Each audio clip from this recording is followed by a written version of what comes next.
Video பார்க்குற எல்லாருக்கும் வணக்கம். இது உங்கள் ரெஸ்லிங் கிங் தமிழ். நான் உங்கள் ரகுமான். எல்லோரும் நல்லா இருக்கீங்களா? இன்றைக்கி நம்ம சேனலில் WWE பற்றின டிராஃப்டை மீண்டும் கொண்டு வர போகிறாங்க. அதை பற்றின மிகப்பெரிய அப்டேட் கிடச்சிருச்சு. அண்ட் மிஸ் ஒரு மிகப்பெரிய மோசமான சாதனையை படைச்சிருக்காருங்க. அது மட்டும் இல்லாமல் இந்த வாரம் ஃப்ரைடே நைட் ஸ்மாக்டவுனில் WWE என்னென்ன கன்ஃபார்ம் பண்ணியிருக்கிறாங்க, என்ன நடக்கும் அப்படிங்கிறத பற்றி இன்றைக்கி வீடியோ பார்க்க போகிறோம். வழக்கம் போல் ரெஸ்லிங் செய்திகள் இன்ட்ரெஸ்டிங்காக இருக்கும்னு நினைக்கிறேன். சரி, வாங்க வீடியோக்குள்ளே போகலாம். மறக்காம சேனலுக்கு ஃபஸ்ட் டைம் வந்துருக்கோங்க, சப்ஸ்கிரைப் பண்ணிக்கோங்க. பெல் ஐக்கானை கிளிக் பண்ண முடியுமா தினமும் போடுற ரெஸ்லிங் செய்திகளை தமிழ் மொழியில் தெரிஞ்சுக்கோங்க. முதல்ல நம்ம இதை பற்றி பார்க்க போகிறோம்னா டிராஃப்டை பற்றி பார்க்க போகிறோம். 2024 தான் கடைசியாக எப்படி பார்த்தீங்கன்னா டிராஃப்ட் நடத்துனாங்க. அது அந்தளவுக்கு நல்லா இல்லை, பிகாஸ் சாம்பியன்ஷிப் டிராஃப்டில் வரல. அதுக்கப்புறமா 2025 ஆயிடுச்சு, 2026 ஆயிடுச்சு. இது வரைக்கும் WWE பார்த்தீங்கன்னா டிராஃப்ட் அப்படிங்கிறத நடத்தலை. அதுக்கான காரணம் என்னென்னா, ஒரு சில ரெஸ்லர்ஸுக்கு ஸ்டோரி லைனுக்காக இந்த பிராண்ட்லேருந்து இன்னொரு பிராண்ட் போகணும்னா ஆட்டோமேட்டிக்காகவே அவங்க டிராஃப்ட் பண்ணிட்டாங்க. ட்ரூ மக்கின்டேராக இருக்கட்டும், டேமியன் ப்ரீஸாக இருக்கட்டும், சாமி சேனாக இருக்கட்டும், எக்கச்சக்க பேர் ராவில் இருந்து ஸ்மாக்டவுனுக்கும், ஜிம்மி ஊசோ மாதிரியான ஒரு சில ரெஸ்லர்ஸ் ராவில் இருந்து ஸ்மாக்டவுனுக்கும், ஸ்மாக்டவுனில் இருந்து ராக்கும் மாறி கூட மாறி இருக்கிறாங்க. இப்படி எக்கச்சக்க ரெஸ்லர்ஸ் பார்த்திங்கன்னா டிராஃப்ட் மூலிமா மாறி இருக்கிறாங்க. இதை டிராஃப்ட்டுன்னு சொல்ல முடியாது. அவங்க ஸ்மாக்டவுன் ஜெனரல் மேனேஜருக்குள்ளே ஒரு ஒப்பந்தம் போட்டு அவங்க மாறிக்கிட்டாங்கன்னு சொன்னாங்க. பட் என்ன தான் இருந்தாலும் டிராஃப்ட் அப்படின்னு ஒன்று நடந்தால் தான் ஸ்மாக்டவுன் பார்க்க நல்லாயிருக்கும். Even intercontinental championship, United championship இதெல்லாம் பார்த்திங்கன்னா டிராஃப்ட் மூலிமா ஒவ்வொரு பிராண்டுக்கும் மாறணும். டாக் டீம் டைட்டில் மாறணும், அப்போ தான் நல்லாயிருக்கும். டாக் டீம் டிவிஷன்ஸ் மாறணும், அப்போ தான் நல்லாயிருக்கும். இப்போதைக்கு நமக்கு கிடைச்சிருக்க செய்திப்படி டிராஃப்டோடைய டேட் நமக்கு ரிவீல் ஆகிருக்குது. WWE பார்த்தீங்கன்னா ரசல்மேனியாவுடைய செகண்ட் வீக் இந்த டிராஃப்டை ஸ்டார்டிங் பண்ண போகிறாங்க அப்படிங்கிற செய்தி கிடச்சிருக்குது. இப்போ பொதுவாகவே பார்த்தீங்கன்னா ரசல்மேனியா முடிஞ்சதுக்கப்புறமா இந்தி இப்படி தான் டிராஃப்ட் நடத்துனாங்க. ஆனால் வின்ஸ் மேக்மேன் இடைப்பட்ட நேரத்தில் செப்டம்பர் மந்த் நடத்தியிருந்தார். அது நல்லா இருந்தது. ஆனால் அவர் போனதுக்கப்புறமா செப்டம்பர் மந்த் நடக்கலை. ட்ரிபிள் H ஏப்ரல் மந்த் ஒருக்கா நடத்தினார். இப்போ அதே தான் நமக்கு நியூஸாக கிடச்சிருக்குது. ரசல்மேனியா முடிஞ்ச 2 வீக்ஸுக்கு அப்புறமா பார்த்தீங்கன்னா WWE டிராஃப்ட் எபிசோட நடத்த போகிறாங்க அப்படிங்கிற செய்தி கிடச்சிருக்குது.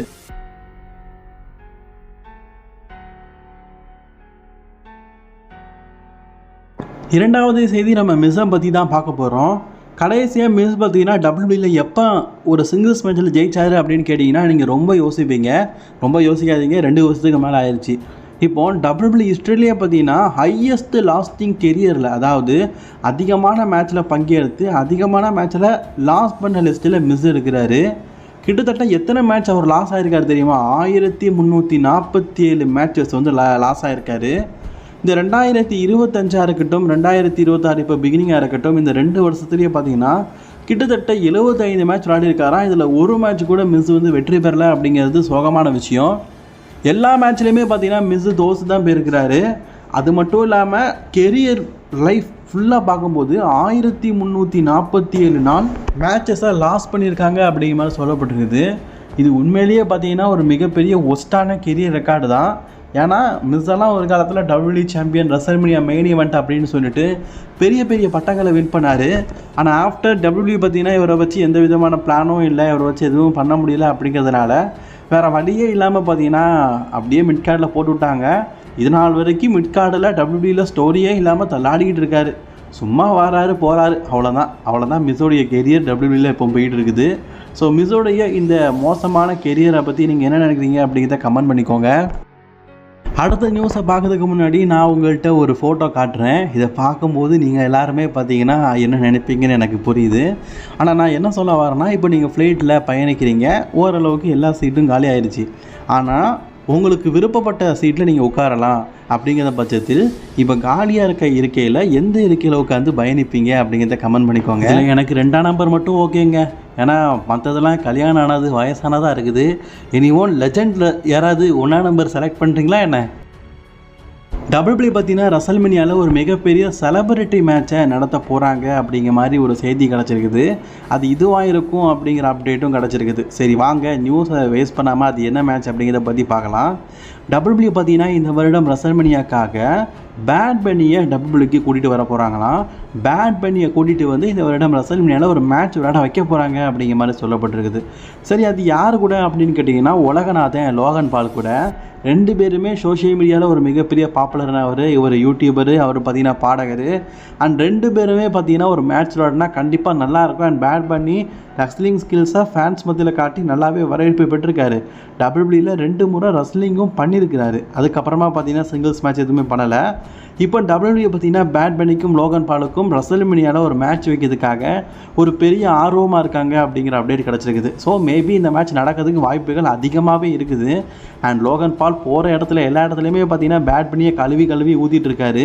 மேபி இது ஸ்டோரி லைனுடைய தாக்கமாக கூட இருக்கலாம். இதை வச்சு உங்களுக்குள்ள ஒரு மேட்ச் கூட பயன்படுத்தலாம். அதுக்கப்புறமா இந்த வாரம் ஃப்ரைடே நைட் ஸ்மாக்டவுனில் என்னெல்லாம் நடக்க போகுது அப்படிங்கிறத பற்றி பார்க்கலாம். இந்த வாரம் ஃப்ரைடே நைட் ஸ்மாக்டவுனை பொறுத்த வரைக்கும் எலிமினேஷன் சேம்பருக்கான ஒரு குவாலிஃபை மேட்ச் மென் டிவிஷனில் நடக்க போகுது. இதில் நம்ம டேமியன் பிரீஸ், அதுக்கப்புறமா பார்த்தீங்கன்னா ட்ரிக் வில்லியம்ஸ், அதுக்கப்புறமா யுனைடெட் சாம்பியனான கார்மெல் ஹேஸ், இவங்க 3 பேருக்குள்ள பார்த்தீங்கன்னா ட்ரிபிள் த்ரெட்டாக ஒரு குவாலிஃபை மேட்ச் நடக்குது அப்படிங்கிறத டபிள்யூபிள்யூ அஃபிஷியலி கன்ஃபார்ம் பண்ணிக்கிறாங்க.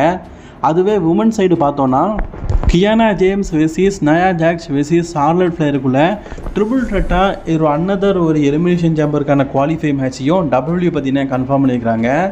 இதை தவிர்த்து ஒரு சிங்கிள்ஸ் மேட்சை டபிள்யூபிள்யூ அஃபிஷியலி கன்ஃபார்ம் பண்ணிக்கிறாங்க. அது யாருக்கெல்லாம் அப்படின்னு கேட்டிங்கன்னா நம்ம ஜெயண்ட் ஓபா ஃபெமி இருக்கிறாரில்ல, அவர் இந்த வாரம் ஃப்ரைடே நைட் ஸ்மாக்டவுனில் ஒரு சிங்கிள்ஸ் மேட்ச் விளையாட போகிறாரு. அது யாரு கூட விளையாட போகிறாருன்னு பார்த்தீங்கன்னா கிட் வில்சன் கூட தான் விளையாட போகிறாரு. போன வாரம் கிட் வில்சன் வந்து இவர் ஒம்பது இருப்பார். அதன் மூலியமாக இவங்களுக்குள்ள ஒரு சிங்கிள்ஸ் மேட்ச் கன்ஃபார்ம் ஆயிருந்ததில்ல, அது இந்த வாரம் ஃப்ரைடே நைட் ஸ்மாக்டவுனில் நடக்க போகுது. அதுக்கப்புறமா முக்கியமாக நம்ம ராண்டி ஆர்டன் இந்த வாரம் ஃப்ரைடே நைட் ஸ்மாக்டவுனுக்கு வரதுக்கு வாய்ப்பு இருக்குது அப்படிங்கிற மாதிரி சொல்லப்பட்டிருக்குது. போன வாரமே அலிஸ்டர் பிளாக் பார்த்தீங்கன்னா ராண்டி ஆர்டனை வார்ன் பண்ணி ஒரு வார்னிங் மெசேஜ் கொடுத்துருப்பாரு. இதை வச்சு இவங்களுக்கு ஒரு ஸ்டோரி கொண்டு போக போகிறாங்களான்னு தெரில. அண்ட் வழக்கம் போல் Cody Rhodes, Jacob Fatu, Drew McIntyre இவங்களெல்லாம் கூட இந்த வாரம் ஃப்ரைடே நைட் ஸ்மாக்டவுனில் அப்டேட் பண்ணியிருக்கிறாங்க. ஸோ இவங்களும் பார்த்தீங்கன்னா இந்த வாரம் நடக்க போகிற ஃப்ரைடே நைட் ஸ்மாக்டவுனில் இருக்க போகிறாங்க. இது அஃபிஷியலாக இருக்குது. அதுக்கப்புறமா சாண்டினா மெரமலோவை பற்றி பார்க்க போகிறோம். நிறைய பேருக்கு தெரியும் நினைக்கிறேன். கோப்ரா அப்படிங்கிற ஃபினிஷரை போடுவார், அவர் தான். இப்போ ஒரு டிஎன்ஏல பார்த்தீங்கன்னா மேனேஜ்மெண்ட் ரோல் பண்ணிட்டு இருக்காரு. வாய்ப்பு கிடைக்கிற நேரத்தில் சண்டை போட்டுட்டு இருக்காரு. இப்போ நமக்கு கிடைச்சிருக்கிற அப்டேட், அவர் சொன்ன செய்தி என்னதுன்னா 2026 அவருடைய ரெஸ்லிங் கெரியரை முடிக்க போகிறாராம். இப்போதைக்கு நமக்கு கிடைச்சிருக்க செய்திப்படி டபிள்யூபிள்யூ பார்த்தீங்கன்னா சாண்டினா மெரா கூட ஒரு 6 மந்த் கான்ட்ராக்ட் போட்டிருக்காங்க அப்படிங்கிற மாதிரி, அதாவது 6 மாதம் டபிள்யூவில் ஒர்க் பண்ணுற மாதிரி ஒரு கான்ட்ராக்ட் போட்டிருக்காங்களாம். சாண்டினா மெரா பார்த்தீங்கன்னா டிஎன்ஏ கான்ட்ராக்ட் முடிஞ்சதுக்கு வரமா, ஆல்ரெடி டிஎன்ஏயும் டபிள்யூபிள்யூ ஒன்றா தான் இருக்கிறாங்க. பட் இருந்தாலும் டபிள்யூபிள்யூ கூட ஒரு கான்ட்ராக்ட் போட்டுட்டு டபிள்யூபிள்யூவில் பார்த்தீங்கன்னா ஒரு 6 மந்த் வந்து ஒர்க் பண்ண போகிறாராம். அதில் அவருடைய ரிட்டையர்மெண்ட் மேட்ச் இருக்கும் அப்படிங்கிற மாதிரி சொல்லப்பட்டிருக்குது. எதுக்குப்பா சாண்டினா மெராலாம் கேட்டிங்கன்னா, ஆக்சுவலி எனக்கு ரொம்ப பிடிச்ச ஒரு ரெஸ்லர். நல்லா காமெடி சென்ஸ் நல்லா இருக்கும், காமெடி நல்லா பண்ணுவார். அதுலேயும் அவருடைய கோபுரா அப்படிங்கிற ஃபினிஷர்லாம் சூப்பராக இருக்கும். அவர் டபிள்யூபிள்யூக்கு வராரு அப்படின்னா நல்ல விஷயம் தான். பட் இருந்தாலும் அவரோட பொண்ணே பார்த்தீங்கன்னா இப்போ ரெஸ்லிங் கெரியருக்கு வந்துடுச்சு. இவர் வயசான ரெஸ்லர் தான். டபிள்யூபிள்யூ இவரை கூட்டிகிட்டு வந்தாங்கன்னா ஒரே ஒரு காரணமாக தான் இருக்கும், நம்ம குந்தர்கிட்ட கோர்த்து விற்று அவரோட கெரியரை முடிக்க வச்சு கெரியர் கில்லர் கூட கொஞ்சம் வளர்ந்துட்டாரு அப்படிங்கிறத காட்டுறதுக்காக மேபி ஒரு டபிள்யூபிள்யூக்கு கூட்டிகிட்டு வரலாம். உங்களோட கருத்துக்களை கமெண்ட் பண்ணிக்கோங்க. நினைக்கான ரெஸ்லிங் செய்திகள் அவ்வளோதான். பிடிச்சினா லைக் ஷேர் கமெண்ட் பண்ணிக்கோங்க. தொடர்ந்து வீடியோ பார்க்க சேனலை சப்ஸ்கிரைப் பண்ணிக்கோங்க நண்பர்களே.